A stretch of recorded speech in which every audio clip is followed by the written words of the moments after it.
अभी कुछ दिनों पहले मैं घर पे अकेला था, बिल्कुल अकेला।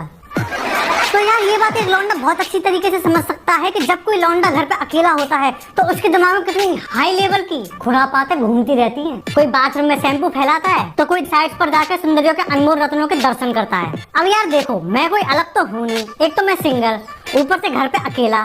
तो देखो यार, अपन ने भी डाइट की परिक्रमा कर डाली। अब यार परिक्रमा करते करते अपने को एक महापुरुष के दर्शन हुए। उस महापुरुष के हार्डवर्क और विचारों को देख के मैं भौचक्का सा रह गया। आखिरकार तुम ही सोचो, कोई एक आदमी अपने जीवन काल में इतनी उपलब्धियां कैसे प्राप्त कर सकता है। इस बंदे की मेहनत देख के मेरे तो आंसू निकले आए।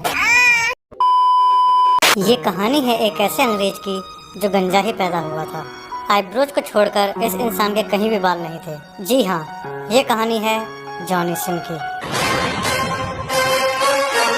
बचपन में बहुत पतला और गंजा होने की वजह से कोई भी लड़की जॉनी को घास नहीं डालती थी, पर जॉनी कहते थे हम कोई भेड़ बकरी थोड़ी हैं जो हम घास खाएंगे।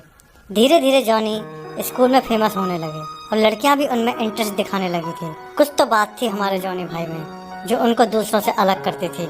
इस बात से स्कूल के सारे लड़के जॉनी से चिढ़ने लगे क्योंकि उनकी गर्लफ्रेंड्स भी जॉनी को पसंद करने लगी थी। कुछ समय बाद स्कूल में रेगुलर मेडिकल चेकअप हुआ। वो रेगुलर चेकअप जॉनी सिंह के ज़िंदगी में तूफान लाने वाला था। मेडिकल चेकअप में स्कूल की सारी लड़कियां प्रेग्नेंट पाई गईं। जब ये बात प्रिंसिपल को पता चली तो वो भी फूट फूट कर रोने लगी क्योंकि उनका रिजल्ट भी पॉजिटिव ही मिला था। सभी महिलाओं को पता था कि ये गुप्त मतदान जॉनी भाई ने किया है, लेकिन कोई भी इस बात को एक दूसरे से नहीं बता रही थी। बट पता नहीं कैसे यह बात लीक हो गई और जॉनी भाई को बहुत ही यंग एज में स्कूल छोड़ना पड़ गया। यहाँ से इनकी संघर्ष की कहानी शुरू होती है। उन्होंने अपनी फैमिली का पेट भरने के लिए पार्ट टाइम जॉब कर ली। उन्होंने बिल्कुल शुरू से शुरुआत की।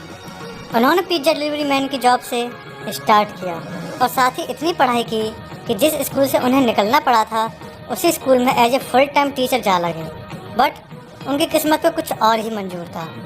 कुछ समय बाद उनका टीचिंग से मन भर गया और उनके अंदर देश के प्रति कुछ करने की इच्छा जागृत हुई, तो वो अपने देश की सेवा करने में जा लगे।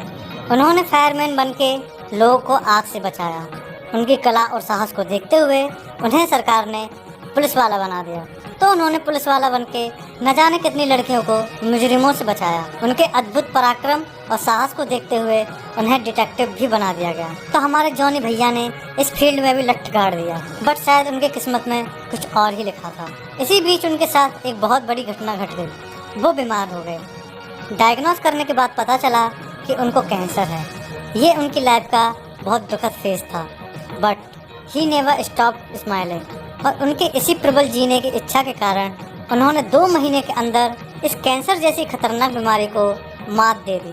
उनकी इतनी तीव्र रिकवरी को देखकर मेडिकल साइंस भी हैरान रह गया, तो वो उसी हॉस्पिटल में as a full time doctor काम करने लगे और लोगों की मदद करने लगे। जब उनसे पूछा गया कि आप लोगों का इलाज कैसे करोगे, आपके पास तो कोई डॉक्टर की डिग्री भी नहीं है, तो उन्होंने बड़े ही प्रेम भाव से जवाब दिया। उन्होंने बोला कि जब उनका इलाज हो रहा था तो इलाज करवाते करवाते वह सब कुछ सीख गए। ऐसी मानसिकता वाले व्यक्ति इस संसार में बहुत कम ही जन्म लेते हैं। डॉक्टरी के साथ साथ उन्होंने अपना बिजनेस भी शुरू कर दिया, जिसको उन्होंने एक नई ऊंचाई पर पहुंचा दिया।